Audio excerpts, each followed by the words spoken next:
Hello folks and welcome back to this new chapter of this campaign with China, a chapter marked by Field Marshal TN-92's complete vengeance against the hostile artificial intelligence. By January 1940, for all practical purposes the war is won.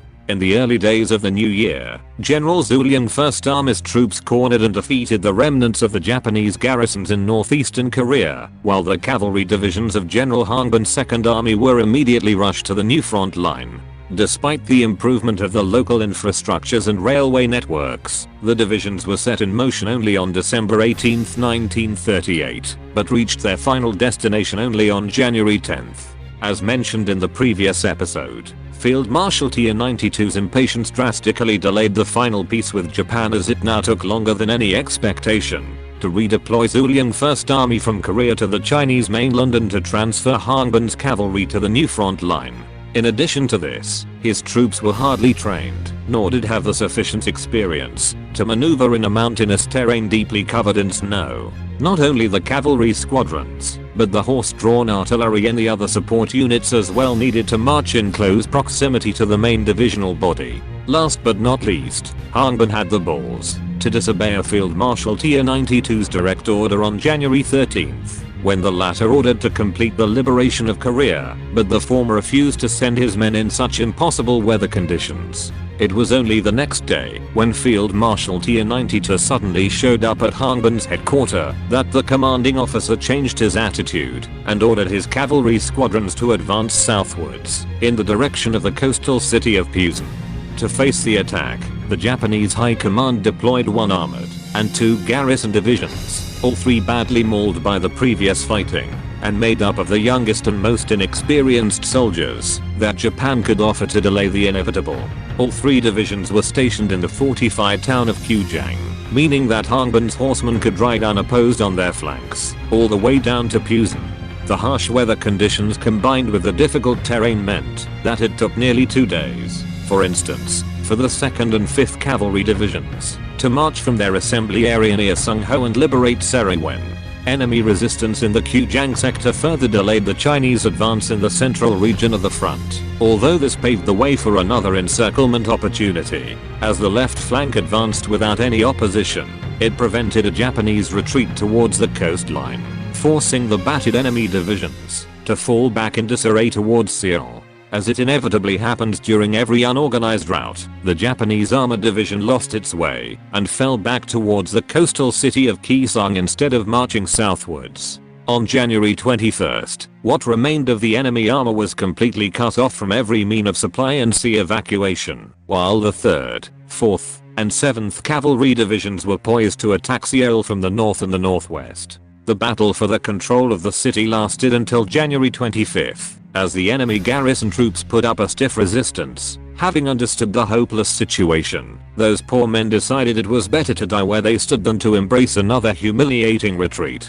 As January turned into February, Field Marshal TN-92 once more intervened to issue orders to Hangbin's divisions, as he thought that the liberation of Korea was proceeding too slowly. His intercession reinvigorated the offensive so much that within 2 weeks the remnants of the Japanese garrison troops were encircled in the city of Kumi, as they simply could not outmaneuver the faster cavalry divisions. By February 19th, the whole Korea has been liberated from the Japanese oppressors. While nobody could tell exactly what happened in Tokyo, for sure things must have not been going well for Emperor Hirohito and the fascist military junta leading the country.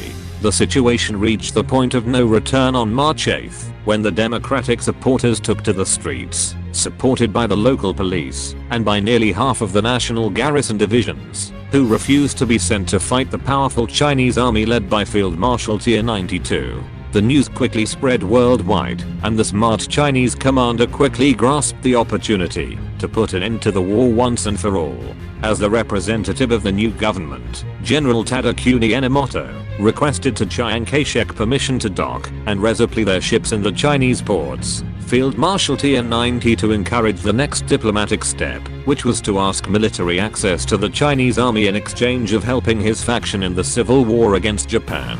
Following the philosophy that the enemy of my enemy is my friend, General Enomoto accepted without hesitation Chiang Kai-shek's request. Already at dawn of March 9th, General Hangband's 10 cavalry divisions were sailing from Pusan and directed to Hiroshima, destination that they reached on March 12. Field Marshal Tier 92 ordered Hangband's divisions to the front line, and given the lack of any opposition, they rapidly gained territory and advanced eastward, in the direction of Tokyo. The speedy advance of Hangband's cavalry tricked the few Japanese officers still loyal to Emperor Hirohito, as they thought it would have been wiser to try to hold the Chinese advance far away from their capital. Not only they severely underestimated Field Marshal Tier 92's intervention alongside the Democratic faction, but by redeploying the last 3 loyalist divisions they literally opened the gates of Tokyo to their enemy. On April 3rd, the vanguard of the 1st Cavalry Division had the honor of entering the enemy capital deserted of hostile troops and quickly rushed to the Imperial Palace, where they arrived too late to arrest and interrogate Emperor Hirohito. With the suicide of the emperor, the loyalists finally surrendered to Chiang Kai-shek on April 4th. As a result of the Treaty of Sendai, Japan's former ally Siam became a puppet of nationalist China, while the former state of Manchukuo was totally annexed to Chiang Kai-shek's country. Peace once again ruled supreme in the Asian Far East, and even though the winds of war were already blowing in the horizon, nobody would have expected the disastrous storm that was about to come. In a meeting held during the early hours of April 5th, Field Marshal Tier 92 and Chiang Kai-shek agreed that the time has come to turn their attention towards their rival number 1, Mao Zedong, leader of Communist China. Having defeated a qualitatively and technologically superior enemy, Field Marshal Tier 92 was so sure about a swift victory against the communists he ordered to disband the 48 garrison divisions stationed along the coastline, justifying his decision by claiming that those men were just doing nothing, and that their rifles and uniforms would have been needed to train more qualified soldiers for further operations. History would prove that, while being right on his second point, Field Marshal Tier 92 would soon regret his decision. As the war with Japan was brought to an end, tensions between Chiang Kai-shek and Mao Zedong began rising almost immediately thereafter. On the very same day, Field Marshal Tier 92 banned the communists from the Chinese United Front and ordered General Zhang Zuliang's First Army to be moved on the northeastern border with Communist China, thereby completing the encirclement of the country. Mao responded by deploying his divisions all along the frontier, triggering the final countdown for the Second Chinese Civil War. As war was ravaging Western Europe, Chiang Kai-shek and Field Marshal Tier 92 not only carried on a massive modernization program aimed at providing the nationalists with the latest technological findings, but had to redirect their efforts in fighting communists, infiltrators and partisans as well, who were already establishing their network in the Gansu province. Under the leadership of Field Marshal Tier 92, Chinese scientists and engineers developed a new fighter aircraft which was immediately rushed to production under the name of P-40X-25, together with improved mineral extraction techniques, infantry tools of better quality and a new mechanical calculator, which turned out to be of great assistance in facilitating the research team's job. Simultaneously, civilian construction teams worked all round the clock to expand the national infrastructure network and guarantee that the frontline troops could receive all kinds of supplies and reinforcement when needed. Then, all hell broke loose on November 1st, 1940.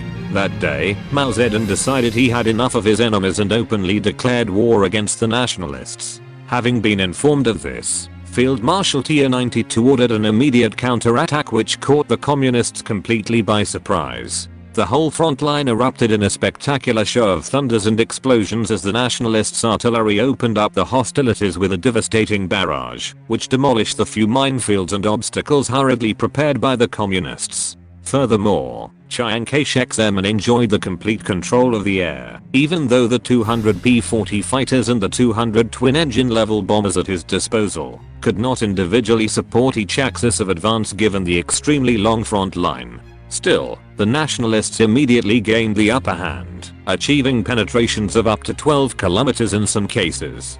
Fearing a fate similar of the one that happened to the Japanese, that coward of Mao Zedong on November 2nd announced a military alliance with the Soviet Union, which culminated with the entry of Communist China into the Comintern. Already on November 3rd, Stalin's promised help for the communists culminated in the Soviet declaration of war against nationalist China, a move that took everyone, and Field Marshal Tier 92 in particular, completely by surprise. Hope you enjoyed this video and please let me know what you think it will happen in the next one. Will Field Marshal Tier 92 succumb this time to the Soviet AI, or will he manage to turn the tide of war? Let me know in the comments below.